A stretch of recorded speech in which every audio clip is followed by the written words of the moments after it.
Cümleten selamun aleyküm hanımlar. Divapatik YouTube kanalıma hepiniz hoş geldiniz.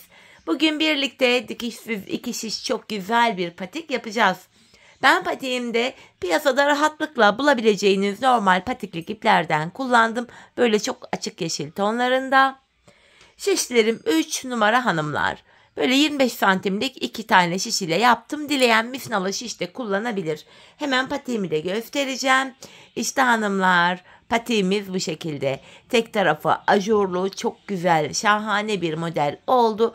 Baştan sona 2 şiş ile yaptım ve patiğimizin hiçbir yerinde hanımlar dikişimiz yok. Dikişsiz, güzel, şık, çeyiz içinde çok uygun bir model oldu. Hanımlar, bu patik benim elimin ölçülerine göre 37, 38 ve 39 numara ayaklar için uyumlu oldu. Patiğimizi hanımlar şu bölümden başlayacağız. Ajurlu bölümü yapıp kenarını yapacağız. Ardından tabanımızı ve topuğunu örerek patiğimizi bitireceğiz. Hemen patiğimize başlayalım hanımlar. Patiğime ben 48 ilmek olarak başladım. 48 adet ilmeğimizi atıyoruz. Şöyle sırasıyla şu ikinci ilmeğim 3, 4, 5, 6. Bu şekilde toplam 48 ilmeği atalım, gelelim. Toplamda 48 ilmeğimi attım, geldim hanımlar. Hemen şuraya bir düğüm atacağım kenarına. Şimdi geri dönüyorum.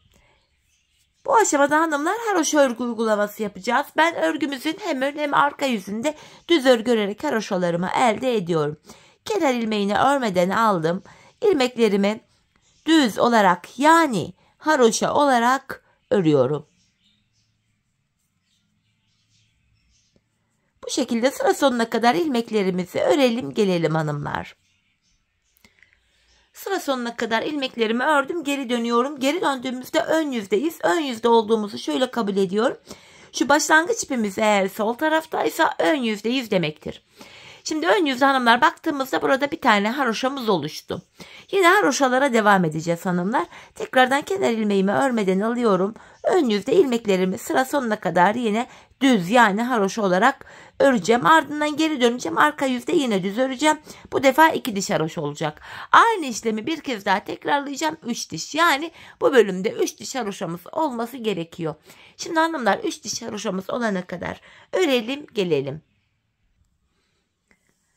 Evet hanımlar, bakın ön yüzde 3 diş haroşam oldu. 1, 2, 3. Artık haroşayı yapmayacağız. Ön yüzde düz, arka yüzde ters örgü uygulaması yapacağız. Öncelikle hanımlar, şu anda gördüğünüz gibi ipimiz sol tarafta, ön yüzdeyiz. İlmeklerimi şöyle kenar ilmeğimi örmeden alıyorum. Ön yüzde düz olarak öreceğim hanımlar. Bu şekilde.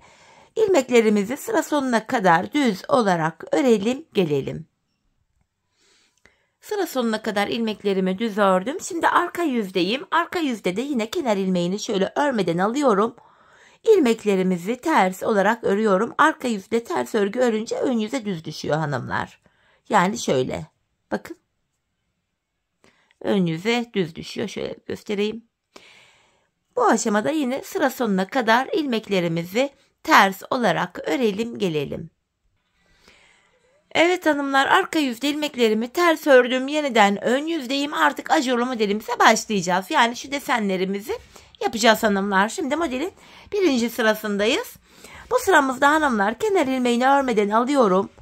İkinci ve üçüncü ilmeğimi düz ördüm. Yani kenarda 3 ilmek düzüm var. Şimdi ajurumuzu yapacağız. İpimi şişime şöyle bir kere doluyorum. Öndeki 2 ilmeği birlikte keserek örüyorum. İlk deseni yaptık. Arada 6 ilmek düz öreceğiz. 1, 2, 3, 4, 5, 6. Tekrardan ipimi şişime doluyorum. Öndeki 2 ilmeği kesiyorum. İkinci ajurlu modelimizde hanımlar bu şekilde yapmış olduk. Arada yine 6 ilmeğim var. 1, 2, 3, 4, 5, 6. Yeniden ipimi şişime doluyorum. Öndeki 2 ilmeğimi kestim. Arada yine 6 ilmeğim var. 1, 2, 3, 4, 5, 6. Yine ipimi şişime doladım. Öndeki 2 ilmeğimi kesiyorum. Arada 6 ilmeğim var. 1, 2, 3, 4, 5, 6. Tekrar ipimi şişime doladım. Öndeki 2 ilmeğimi kesiyorum. 6 ilmek örüyorum. 1, 2, 3, 4, 5, 6. Tekrar ipimi şişime bir kere doladım. Öndeki 2 ilmeğimi kestim. Kalan son 3 ilmeğimi de düz olarak örüyorum. Ön yüzde ajurlu modelimizi kurduk hanımlar. Geri dönüyorum. Arka yüzdeyiz. Hanımlar, arka yüzde herhangi bir şekilde model kurulumu yok. Yine kenar ilmeğini örmeden aldım. İlmeklerimizin tamamını, bakın ajur yaptığımız ilmek, kesim yaptığımız ilmek, hepsini ters öreceğiz. Sıra sonuna kadar ilmeklerimizi ters örelim, gelelim. Evet hanımlar, ilmeklerimi arka yüzde ters ördüm, geldim. Tekrardan ön yüzdeyiz. Ajurumuzun ikinci sırasını yapacağız. İkinci ajurları yapacağız. V şeklinde ajurlarımız açılacak bu aşamada. Kenar ilmeğini örmeden alıyorum. Hemen önünde 2 tane ilmeğim var. Bakın ajurun önünde 2 ilmek. Sağa doğru kesim yapacağım. Hanımlar, şöyle ikinci ilmeğin içinden şöyle girerek sağa doğru kesim yapılabilir. Fakat ben öyle zorlandığım için şu ikinci ilmeği alıyorum. İlk ilmeğimin önüne şöyle bıraktım. İkisini birlikte keserek örüyorum. Sağa doğru kesimimi böyle yaptım. İpimi şişime doladım. Ortadaki bir ilmeği düz örüyorum. Bir kere daha doladım. Ve öndeki 2 ilmeği sola doğru keseceğim. Yani 2 ilmeği birlikte keserek örüyorum. Ajurumuz böylece V şeklinde açılmış oldu. Bu defa ajur aralarında 3'er tane ilmeğimiz var. 1, 2, 3. İkinci ajurumu da ilkiyle aynı şekilde yapacağım. Şu öndeki 2 ilmeğim alıyorum. İkinci ilmeğimi ilkinin önüne bırakıp ikisini birlikte keserek örüyorum. İpimi şişime doladım. Bir ilmek düz ördüm. Tekrar ipimi şişime doluyorum. Öndeki 2 ilmeği kesiyorum. İkinci deseni de yaptık. Arada yine 3 ilmeğim var. 1, 2, 3.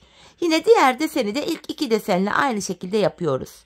Bu 2 ilmeği sağa doğru kesim yapıyorum. Ajur yaptım. Bir ilmek düz ördüm. Tekrardan ajur yapıyorum. Öndeki 2 ilmeği birlikte keserek örüyorum. İlk 3 desenimizi yaptık hanımlar. Arada şimdi 3 ilmeğimiz var. 1, 2, 3. Tekrardan ajurumu yapacağım. Öndeki 2 ilmeği alıyorum.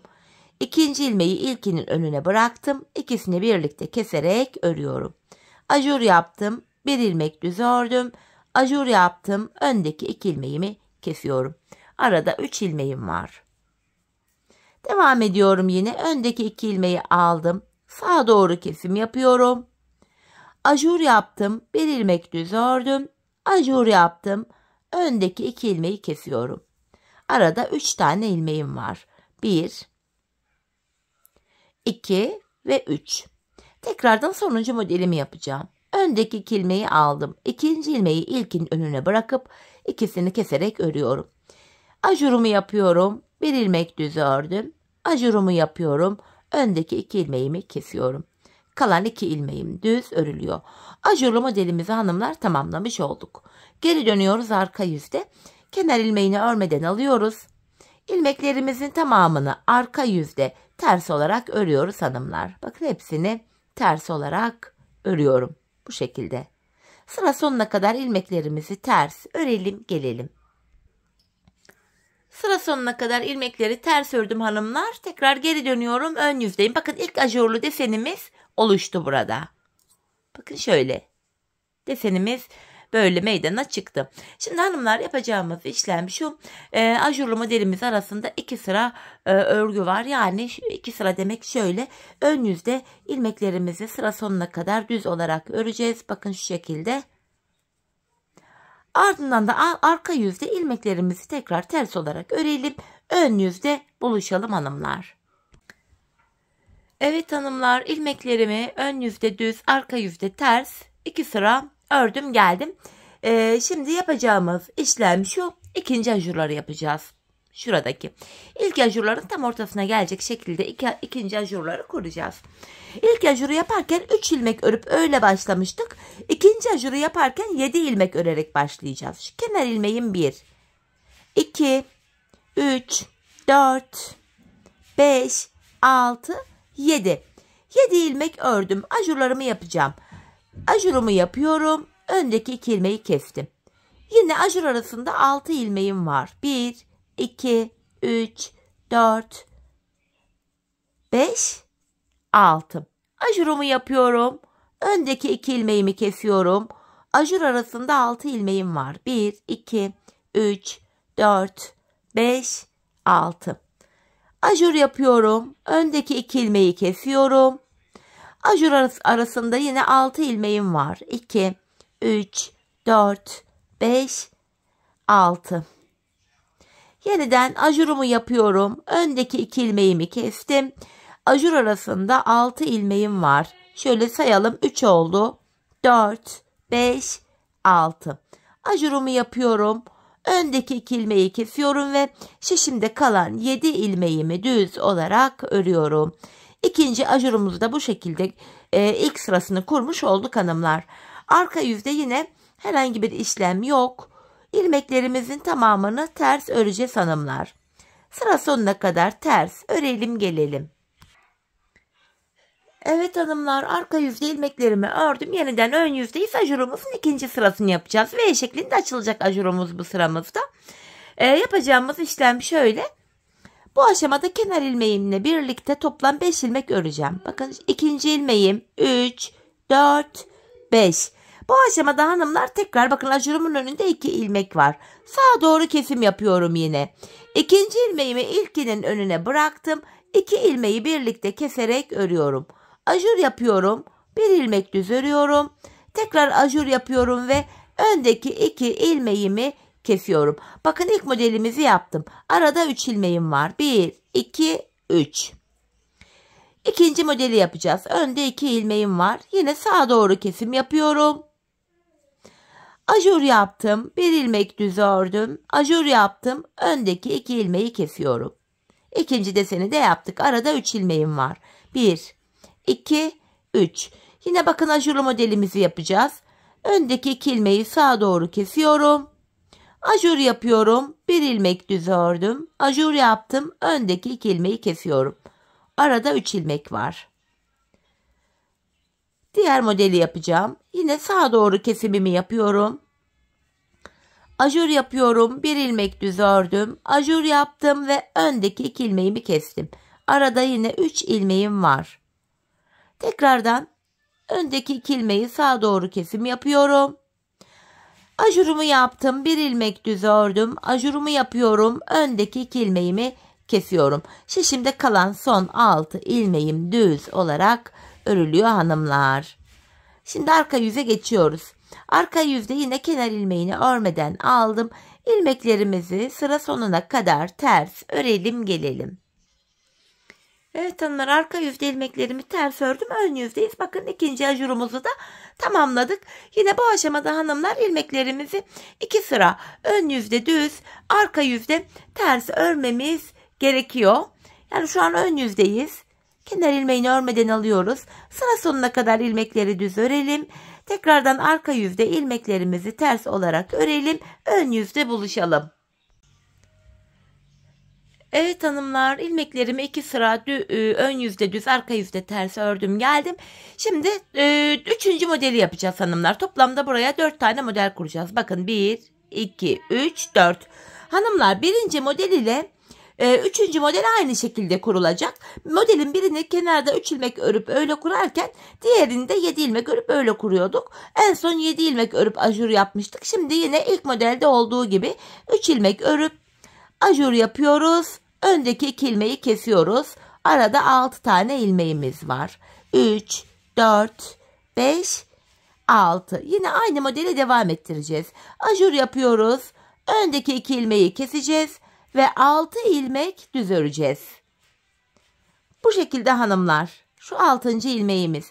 Her 6 ilmekte bir böyle ajurumuzu yapacağız. Arka yüzde ters öreceğiz. Ön yüzde ajurumuzu V şeklinde yapacağız. Hani kafanız karışacak olursa ilk modelin ajur sıralamalarını takip ederek bu 3. modeli de yapabilirsiniz. 3. ajur bittikten sonra yine ön yüzde düz, arka yüzde ters 2 sıra öreceğiz. Bu defa da 4. ajuru başlatacağız. 4. ajuru da bu 2. ajurumuzla aynı sayılarla aynı şekilde yapacağız hanımlar. Şimdi 3. ajuru bitirelim. Ardından 4. ajurumuzu da yapalım.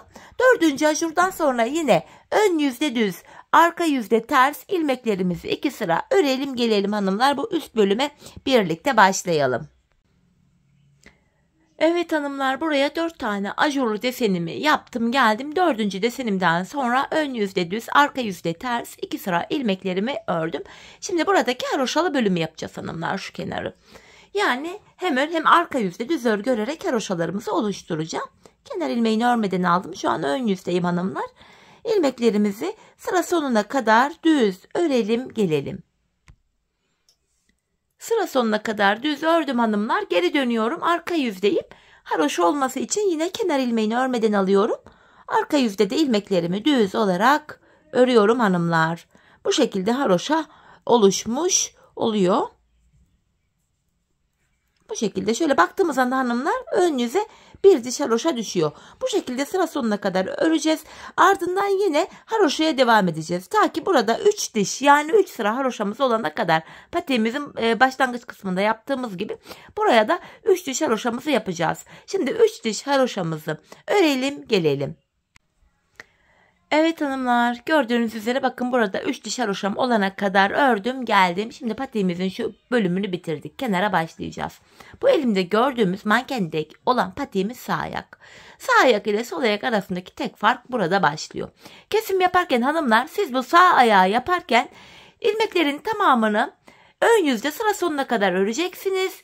Geri döneceksiniz. Arka yüzde ilk 29 ilmeği keseceksiniz.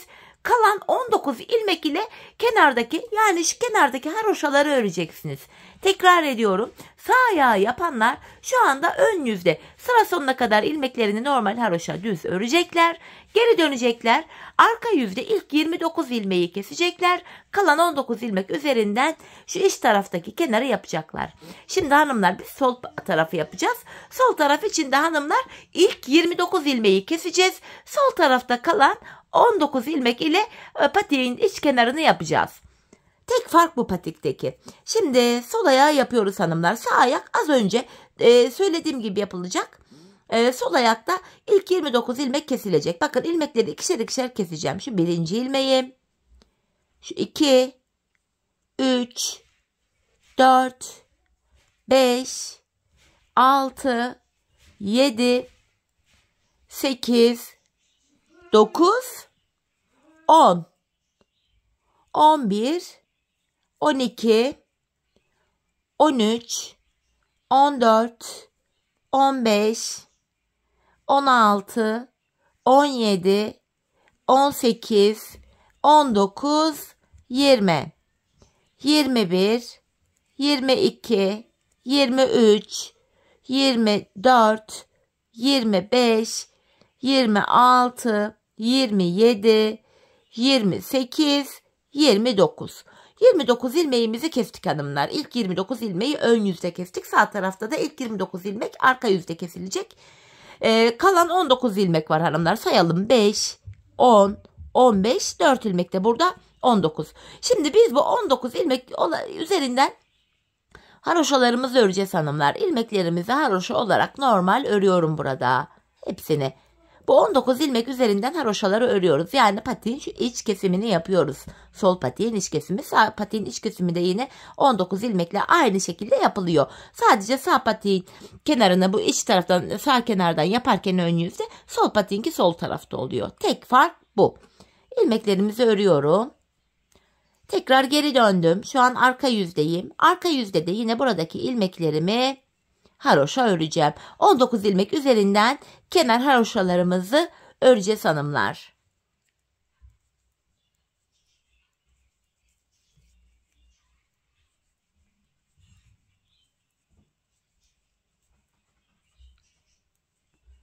Şimdi geri döndüğümüzde bir diş haroşayı buraya oluşturduk ama şöyle toplam burada şu kenarda hanımlar 1, 2, 3, 4 diş haroşamız oldu.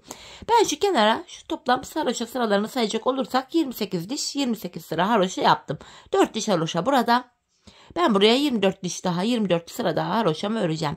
Şimdi hep birlikte burada şu ilk başlangıçtan itibaren 28 sıra, 28 diş haroşamız olana kadar örelim gelelim hanımlar. Evet hanımlar, ben bu bölümü 28 diş haroşamı ördüm geldim. Bu aşamada hemen sizlere mezura ile ölçümü vereyim. Şöyle ucundan itibaren bakın, haroşalı bölümü ölçtüğümde 18,5 santim ediyor burası. 18,5 santim kadar burayı ördüm. Ona göre hani benimki 37, 38, 39 uyumlu oldu. Daha küçük ya da daha büyük yapmak isteyenler 1 santim az ya da 1 santim fazla örebilirler burayı. Şimdi burada haroşalarımızı ördük. Şimdi ilmeklerimizi hanımlar ikişer ikişer toplayarak yine keseceğiz. Kesimimizi yapacağız.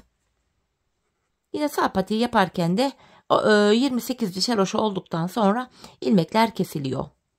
Bu şekilde sırasıyla ikişer ikişer toplayarak ilmeklerimizi kesiyorum. Çok sıkı bir kesim yapmıyorum. Topuk bölümünü yaparken bu kesim yaptığımız ilmek yerlerinden yana bakın V şeklinde görünen yerlerden ilmekler çıkaracağız. İlmekleri rahat çıkartabilelim diye biraz esnek bir kesim yapacağız.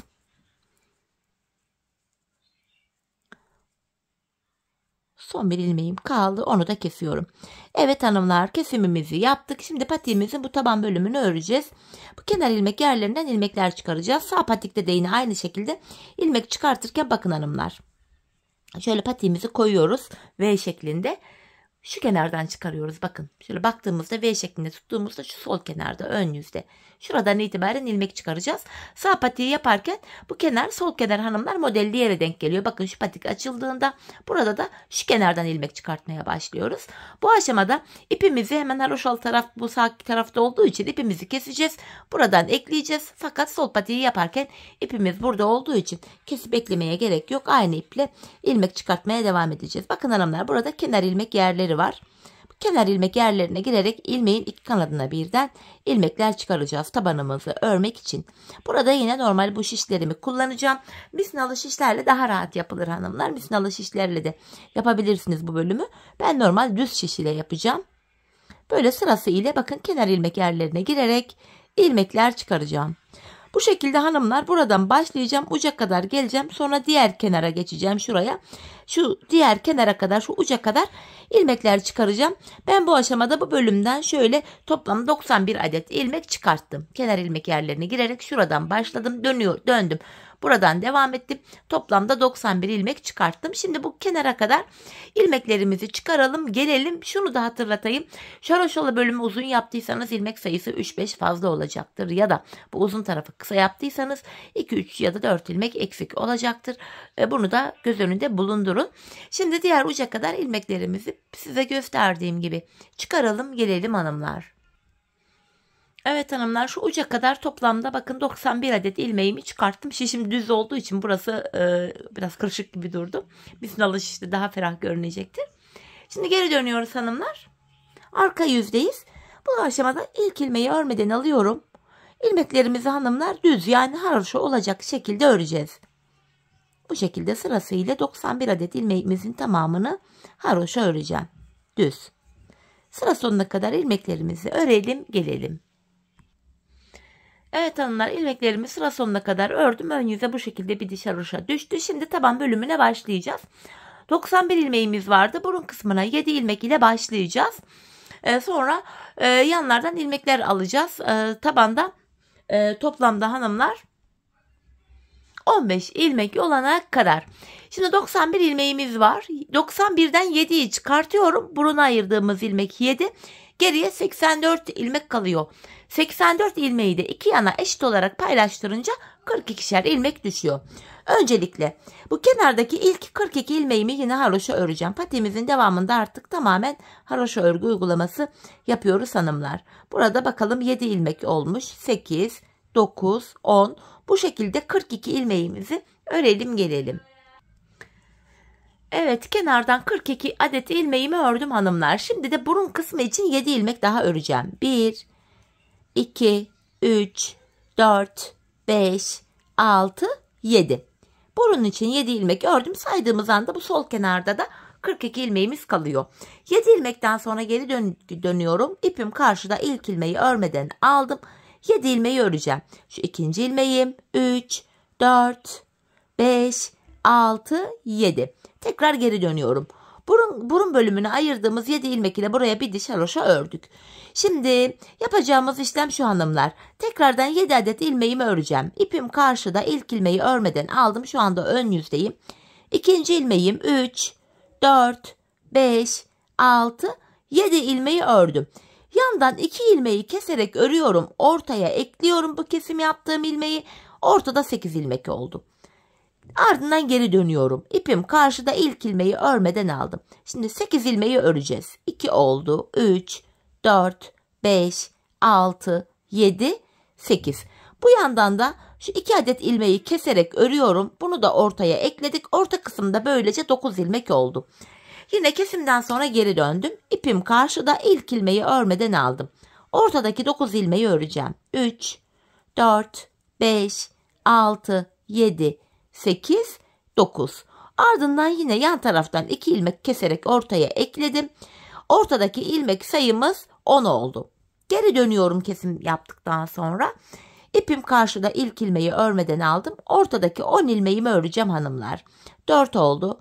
5, 6, 7, 8, 9, 10. Şimdi de şu yandan 2 adet ilmeği keserek ortaya ekledim.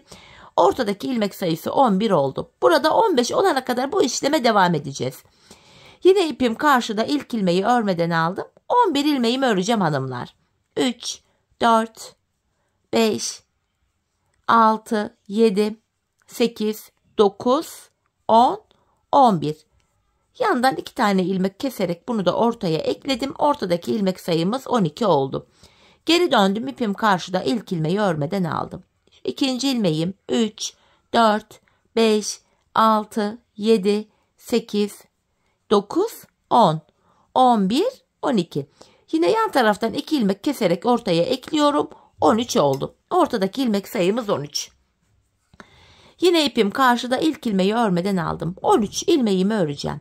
3, 4, 5, 6, 7, 8, 9, 10, 11, 12, 13. Yan taraftan 2 ilmeği keserek ortaya ekledim. 14 oldu. Geri dönüyorum. Yine ipim karşıda ilk ilmeği örmeden aldım. 14 ilmeğimi öreceğim. Bakın 5 olmuş. 6, 7, 8, 9, 10, 11, 12, 13, 14. Yandan 2 adet ilmeği keserek ortaya ekledim. 15 oldu. Artık 15 ilmek üzerinden tabanımızı öreceğiz hanımlar. 15 ilmekle yapacağımız işlem şu. 14 ilmek öreceğiz. 15. de kesim yapacağız artık. Şöyle ipim yine karşıda ilk ilmeği örmeden aldım. 2, 3, 4, 5, 6, 7, 8, 9, 10, 11, 12, 13, 14, 15. ilmekte yandaki ilmeği de alıyorum. İkisini keserek örüyorum. Kesimden sonra geri dönüyoruz. Yine ipim karşıda ilk ilmeği örmeden aldım. Tekrar 14 ilmek öreceğim. 15. de kesim yapacağım. Kenar ilmeğim 1, 2, 3, 4, 5, 6, 7, 8, 9, 10, 11, 12, 13, 14 ilmek ördüm. 15. de yandan da bir ilmek alıyorum. İkisini keserek örüyorum. Kesimden sonra yine geri dönüyoruz hanımlar. Bu aşamada her sırada ilmek saymaya gerek yok. Bakın taban ile yanlar arasında şöyle ayrık bir görüntü var. Biz burada tabanda son bir ilmek kalana kadar öreceğiz. Sonuncu ilmekte kesim yapacağız. Bakın saymadan gideceğim. İpim karşıda ilk ilmeği örmeden aldım. İlmeklerimi taban bölümde son bir ilmek kalana kadar örüyorum. Bakın son bir ilmek. Bunu örerken yandan da bir ilmek alıyorum. İkisini kesiyorum. Geri döndüm hanımlar. Yine bakın şöyle ayırdığımızda taban ile yan arasında bir ayrık görüntü var. Yine tabanda son bir ilmek kalana kadar öreceğim. İpim karşıda ilk ilmeği örmeden aldım. İlmeklerimi örüyorum.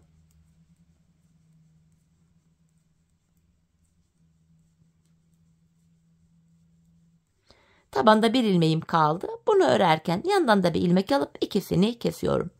Kesimden sonra geri döneceğiz. Biz bu işleme devam edeceğiz hanımlar. 14 öreceğiz. 15. de kesim yapacağız. Biz bu kesme işlemine sağ ve sol tarafta 3'er tane ilmeğimiz kalana kadar devam edeceğiz. Sağ ve sol kenarda 3'er tane ilmeğimiz kalacak. Şimdi hep birlikte patiğimizin taban bölümünü sağ ve sol kenarda 3'er ilmeğimiz kalana kadar örelim gelelim. Evet hanımlar, her iki şişimin ucunda da bakın 3'er ilmeğim kalana kadar tabanımı ördüm geldim. Şimdi topuk bölümünde yine kesimler yapacağız. Şöyle ki ilk ilmeği örmeden alıyorum. Tekrardan tabanda son bir ilmek kalana kadar öreceğim. Yani 14 ilmeğimi öreceğim. Bu şekilde. Bakın tabanımda son bir ilmek kaldı. Bunu örerken yandan da bir ilmek alıyorum. İkisini kestim. Kesimden sonra geri dönüyorum hanımlar. İpim karşıda, ilk ilmeği örmeden aldım.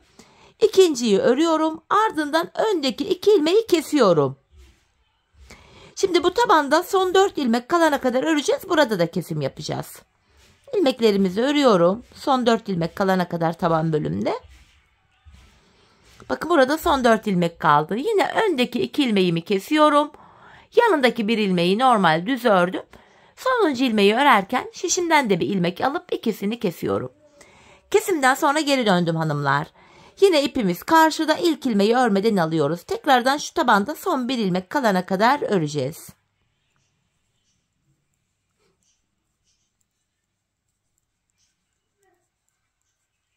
Bakın şu tabanda son bir ilmek kaldı. Bunu örerken yandan da bir ilmek alıp ikisini kestim. Geri dönüyorum. İpim karşıda, ilk ilmeği örmeden aldım. İkinciyi örüyorum. Öndeki 2 ilmeği kesiyorum. Tekrar şu tabanda son 4 ilmek kalana kadar öreceğim hanımlar. Bakın son 4 ilmek kaldı. Öndeki 2 ilmeği de kesiyorum. Yanındaki bir ilmeği normal düz ördüm. Sonuncu ilmeği örerken şişimden de bir ilmek alıp ikisini kesiyorum. Yanlarda birer ilmeğimiz kaldı. Yine bu tabanda son bir ilmek kalana kadar öreceğiz. Yani son 2 ilmek kalana kadar örüyoruz hanımlar.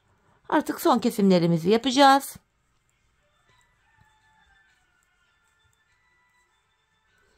Bakın son 2 ilmek kaldı. İkisini keserek örüyorum. Geri döndüm.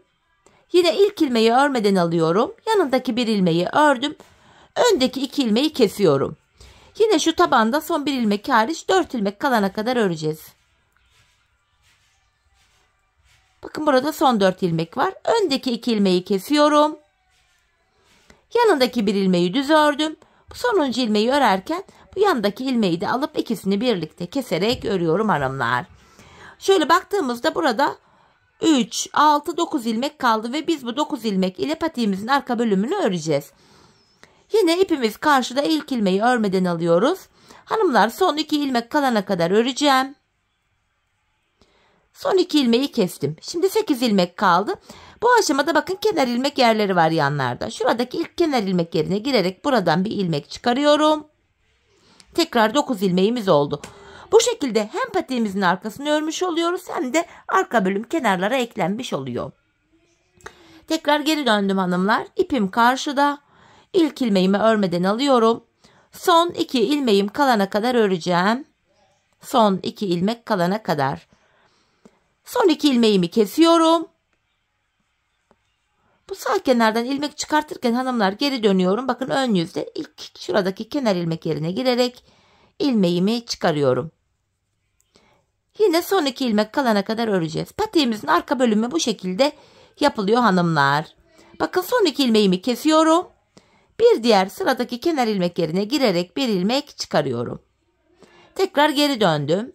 İlk ilmeği örmeden alıyorum. Yeniden son 2 ilmeğim kalana kadar öreceğim. Son 2 ilmeğimi kesiyorum. Sağ kenarda ön yüzde ilmek çıkarıyordum. Geri döndüm, ön yüzdeyim ve sıradaki kenar ilmek yerine girerek buradan da şöyle ilmeğimi çıkarıyorum. Şu şekilde burayı sıkı kesmişim. Kesim yaptığımız yer.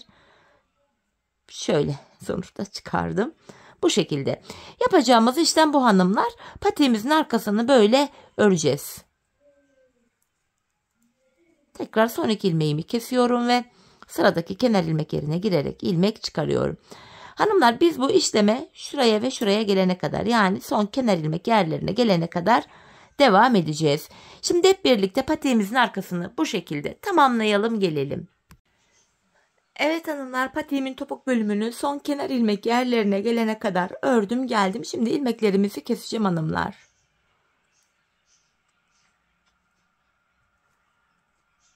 Bu şekilde ikişer ikişer toplayarak ilmeklerimizi kesiyorum. Sonuncu ilmeğimi de yine kestim. Bu aşamada şurada tümsek bir görüntü oluşmasın diye hemen şöyle dibine batarak burayı düzlüyorum. Patiğimizi bitirdik hanımlar. Bir de patiğimize şu şekilde bir kenar oyası gittim ben. Şöyle Tek sıradan oluşan bir kenar oyası. Dileyen sade de kullanabilir. Dileyen bu kenar bölümünü toplamak için benim gibi kenar oyası da yapabilir. Yapılış da şu şekilde. Hanımlar şu bölümde bakın. Bu bölümde kenar oyasını yaparken şöyle hemen öndeki kenar ilmek yerine batarak bir sık iğne yapıyorum. 3 zincir çekip sık iğnenin içine batarak bir kirpik oluşturuyorum ve hemen bir diğer, bakın öndeki değil, bir diğer kenar ilmek yerine batarak bu sık iğne kirpiğimi sabitliyorum. Ardından hemen sıradaki kenar ilmek yerine batarak sık iğne yapıyorum. 3 zincir çekiyorum. Sık iğnenin içine batarak bir kirpik oluşturuyorum. Kirpiğimi sabitlerken sıradaki değil, bir diğer kenar ilmek yerine batarak sabitlemeyi yapıyorum. Hemen bir diğer kenar ilmek yerine batıp sık iğne yapıyorum. 3 zincir çekiyorum. Sık iğnenin içine batarak kirpik oluşturuyorum ve sıradaki değil, bir diğer kenar ilmek yerine batarak kirpiğimi buraya sabitliyorum. Şöyle. Kenar oyamızı bu şekilde yapacağız hanımlar. Biz bu işleme patiğimizin çevresini dolanarak devam edeceğiz. Ta ki ilk başladığımız yere kadar bu işlemi yapacağız. Şimdi kenar oyamızı tamamlayalım. Gelelim hanımlar. Evet hanımlar, ilk başladığım yere kadar kenar oyamı yaptım, geldim. En son buraya bir tane bir zincir çekip artık ipimi kesiyorum. İpimizin ucunu gizleyelim. Patiğimize bir bütün olarak bakalım sonrasında. Patiğimizin içinde böyle ipuçları varsa hanımlar hepsini gizleyelim. Patiğimizin içi böyle tertemiz dursun. Bakın şu şekilde ipimi gizliyorum. Patiğimizin duruşu bu hanımlar. Sol ayak patiğimiz bu şekildeydi. Hemen manken ayağıma giydireceğim. Bakın patiğimizin eş şeklini de şöyle göstermek istiyorum. Diğer tarafı, iç tarafı böyle haroşalım. Hemen şöyle giydireyim manken ayağıma. Ayağımızda da görelim.